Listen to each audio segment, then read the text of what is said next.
जैसा कि आप सब जानते हैं, सावन मास का पावन महीना चल रहा है और इस बार सावन 2 है। कल 10 जुलाई 2023 को सावन का पहला सोमवार है। लोग रुद्र अभिषेक का पाठ कराएंगे। रुद्र अभिषेक में किस वस्तु को चढ़ाने से किस प्रकार के फल की प्राप्ति होती है, इसका वर्णन मैं आपके सामने संक्षेप रूप में करने जा रहा हूँ। जल से रुद्राभिषेक करने से शिव सबसे ज्यादा प्रसन्न होते हैं। चारों तरफ से प्रसन्नता की प्राप्ति होती है, मनुष्य की मनोकामनाएं सिद्ध होती हैं और जल का रुद्राभिषेक करने से वृष्टि होती है अर्थात वर्षा होती है। इसके अलावा कुशा जल से अभिषेक करने से सभी प्रकार के रोगों व दुखों से छुटकारा मिलता है। कुश एक प्रकार की घास है, उसके द्वारा जल अभिषेक करने से सभी प्रकार के रोग और दुखों से मनुष्य को छुटकारा मिलता है। अगर मनुष्य दही से अभिषेक करता है तो उसे दूध देने वाले पशुओं, गाय भैंस आदि की प्राप्ति होती है। भवन और वाहन आदि का सुख मनुष्य जीवन में प्राप्त करता है। अगर वही मनुष्य गन्ने के रस से अभिषेक करता है तो संसार की समस्त प्रकार की लक्ष्मी की उसे प्राप्ति होती है। शहद से युक्त जल का अभिषेक करने से मनुष्य के धन में वृद्धि होती है, पैतृक संपत्ति बढ़ती है, नगद नारायण में वृद्धि होती है, मनुष्य हर प्रकार के सुख भोगता है। तीर्थ जल से अभिषेक करने से मोक्ष की प्राप्ति होती है। अगर किसी भी प्रकार के तीर्थ का जल आपके पास है, अगर उससे रुद्राभिषेक करते हैं तो आपको मोक्ष की प्राप्ति होती है। इत्र से मिले जल से अभिषेक करने से सभी प्रकार के रोग नष्ट होते हैं।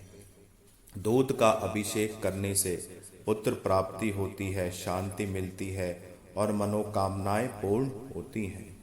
गंगा जल से अभिषेक करने से किसी भी प्रकार का बुखार अर्थात ज्वर अगर किसी सदस्य को हो तो वह ठीक होता है।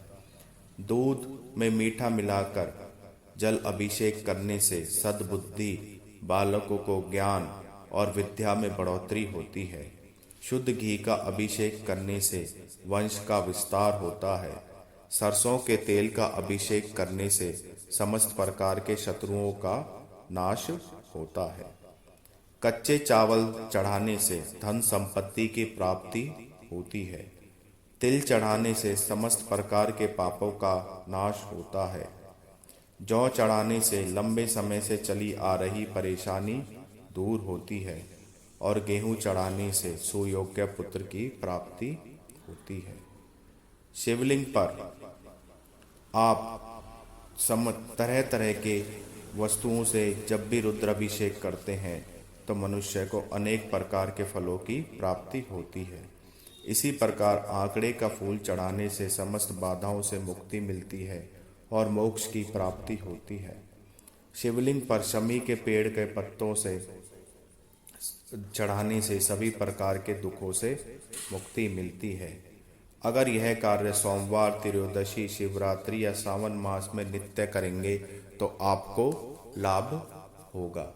इसके अलावा जो चीज शिवलिंग पर वर्जित है, नहीं चढ़ानी चाहिए, उनका विशेष रूप से ध्यान रखना चाहिए। केतकी के फूल शिवलिंग पर नहीं चढ़ाए जाते, हल्दी शिवलिंग पर नहीं चढ़ाई जाती, तुलसी के पत्ते शिवलिंग पर नहीं चढ़ाए जाते।